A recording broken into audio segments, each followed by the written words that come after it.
உனக்கு 3 நேரமும் சாப்பாடு போட்டு வளர்த்துக்கிட்டு வர்றதுனால எந்த பிரயோஜனமும் இல்லை.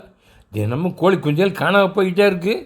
எங்களை பாதுகாக்கிற கடமையை பொறுப்பு பண்ணி ஒழுங்காக செய்யாததுனால இன்றைக்கி உனக்கு சாப்பாடு கட் அப்படின்னு அந்த எஜமான் சொல்லிட்டு போயிட்டாருங்க. பாவம், அந்த நாய்க்கு அழுகையாக வந்துடுச்சுங்க. இது எப்படி இன்றைக்கி கண்டுபிடிச்சி ஆகணும் அப்படின்னு நாய் நைட்டு தூங்குற மாதிரி படுத்துருச்சுங்க. அதிகாலையில் 3 மணி இருக்கும். சரன்னு சத்தம் கேட்டு கண் முழித்து பார்த்தா ஒரு மங்கூஸ் கீரிப்பிள்ளை ஒரு குஞ்சியை தூக்கிட்டு கிளம்பிச்சிங்க.